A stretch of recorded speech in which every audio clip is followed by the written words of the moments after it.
Everybody, how y'all doing? If you're anything like me, I bet you are surrounded by your seeds and seed journals and growing journals and planting calendars and notes and pencils and all kinds of stuff. I've been doing it for a couple of weeks now, and I bet you most of you are too.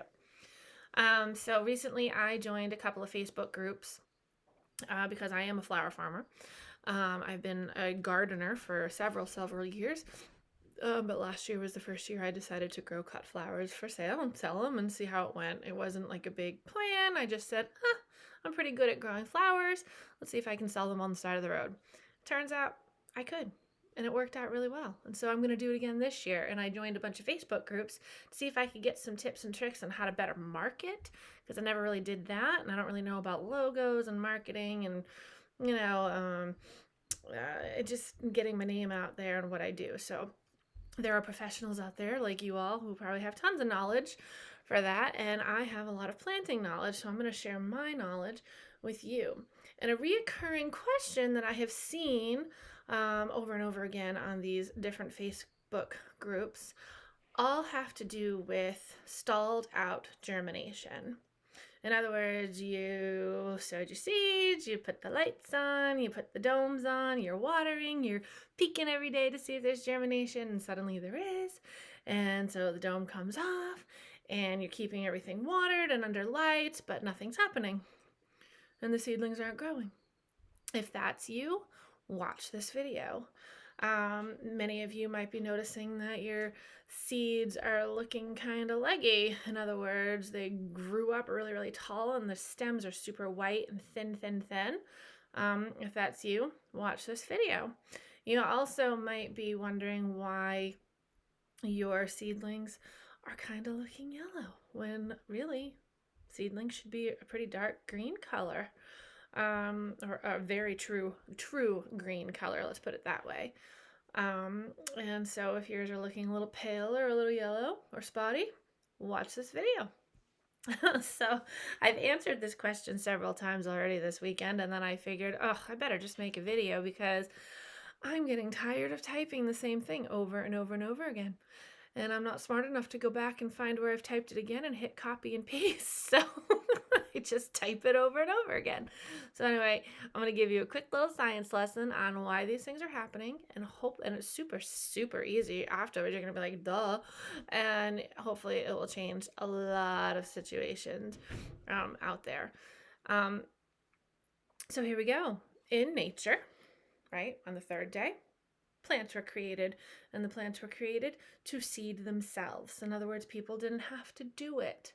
Nature would have to plant the seed and grow the seed, and it could all be done without a human having anything to do with it, okay?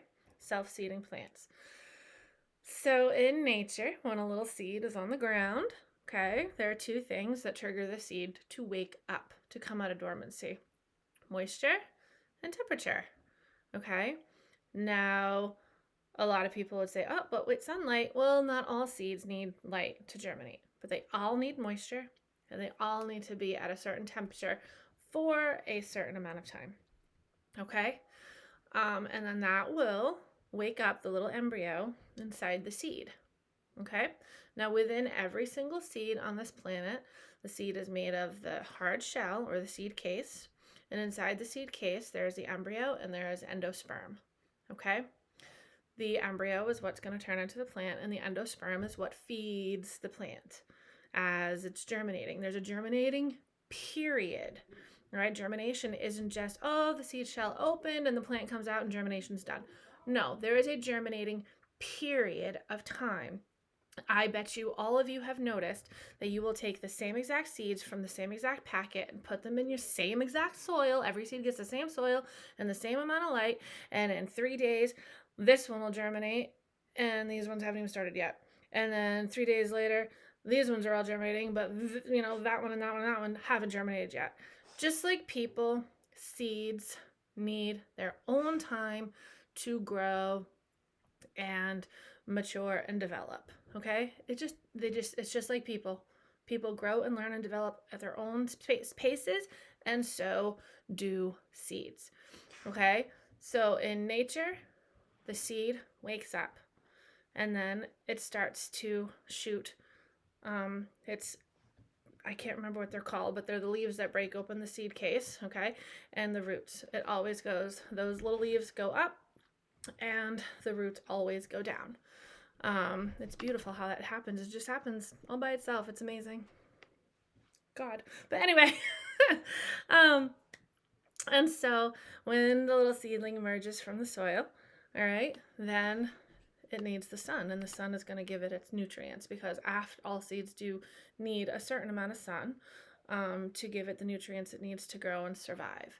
And that's out in nature, okay? No human interference required, okay?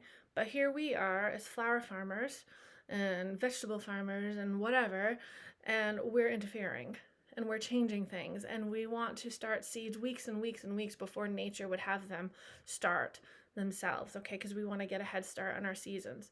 So we take these little seeds and we put them in this seedling starting mix, and then we put them under artificial lights and we give them artificial rain by giving them a dome, okay? And we're watching, and all of a sudden, we did it, yay! And the little seedling comes up, and it's doing great, and more seedlings are popping up, and they're doing great. And then all of a sudden, maybe about 2 weeks later, you're kind of noticing that nothing's happening. You go and you wake up in the morning, you go check your seedlings, and they still look like they did yesterday. And then you realize 4 days later, geez, these don't look like they've grown at all.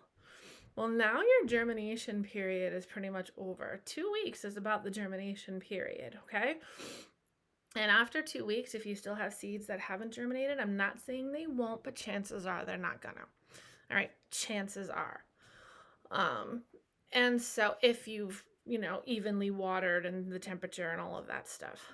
So now what? The seeds aren't doing anything. Well, that's because there's no more endosperm left in the seed. Okay? It's that endosperm that's been keeping your seed alive, not those lights, not the moisture. Well, the moisture helps because it softens the seed case that lets the seedling come out. But it's the endosperm. It's the nutrients in the endosperm within the seed that has been keeping that seed alive. Once that's used up, then out in nature, the seed requires nutrients that the sun gives it, and the nutrients that the soil in the ground naturally gives to the seedling from worms and all kinds of fungi and bacteria and microbes that are in soil naturally. That you're not getting in the soil you buy from the store, especially if you're buying seed starting soil. There's like little to no nutrients in that stuff. Okay? So, once the endosperm is done, okay, you have to start giving the nutrients. Your lights aren't going to give the nutrients. The sun will give a plant, okay? It's artificial. You have to do it. So you have to fertilize. A lot of people are like, oh, you can't fertilize seedlings. Yes, you can, and you have to. Now, the type of fertilizer you use is obviously very important. I would never, ever, ever put a synthetic fertilizer on a seedling. You'll just burn it, kill it, destroy it, whatever. We all know what those synthetic fertilizers are. I'm not going to say the name, but they kind of resemble the color of the fish on my shirt. Anything you're putting on a plant that is that color, you don't want to use it. All right? So I use Neptune's Harvest, the light blue label. It's a fish and seaweed emulsion. I use that. It's very, very gentle. It smells terrible, but it works. It gives the seedlings just what they need to grow and do what they need to do while they're in your care. After 3 or 4 weeks, I always go based on the plant. So I'm giving kind of general numbers because I know based on the plant and how many sets of true leaves the plant has and whatnot, whether or not it's ready for me to up the fertilizer. Okay, that's something that you're going to have to learn yourself, because every plant, just like every child, every person is different and has different needs.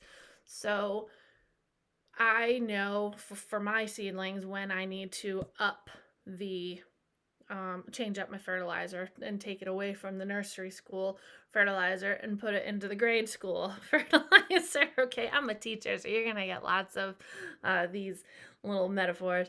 And so then I'll make sure every fertilizer has an NPK. Those are the three numbers that you see on the bottom. I wish I had a bottle of fertilizer on me now. The first number is N, stands for nitrogen. Nitrogen is for foliage growth. Okay, you want something that's still all natural and organic and gentle. Usually, something that's made out of that has worm castings or bat guano or something in it like that, and or worm casting tea. Amazing, tons of nitrogen. But those the nitrogen helps build the foliage. Okay, so suddenly you're gonna get, little branches, especially with something like snapdragons, and you're pinching. You can pinch as early as you get the first couple of sets of true leaves, and you can pinch the top off, and then you're using nitrogen rich fertilizer, and then you're gonna get branching before you even get those babies outside. Lavender, this is really good for salvia, all those things. And so then you're going to do that, and you want to build nice bulky foliage plants full of foliage, because obviously the more leaves the plants has, the more vitamins and stuff that those plants are going to be able to soak up from the sun when you actually put them outside and get them away from your grow lights. Okay, so you want to put out nice bushy leafy foliage full plants when you plant out in the actual outdoors. Okay, natural fertilizer from the sun, it's important. So then now we're outside, and we got all of our plants outside, and they're still growing, lots of branches and leaves, and then it becomes time for them that you want them to start flowering. You might notice some flowering happening. If it's too early and you don't want them flowering yet, pluck it off. But if you want them to start flowering because you have a nice big bulky bushy plant, then you want to focus on that middle number. All right, which is phosphorus, and phosphorus aids the plant in flowering and fruiting. Okay, so, and the last number is just in general nutrients. So the NPK, the K is just in general nutrients that the fertilizer provides. It's usually the same on most fertilizers. It's like a multivitamin, let's put it that way. So anyway, that is what you need to do. Fertilizing is important.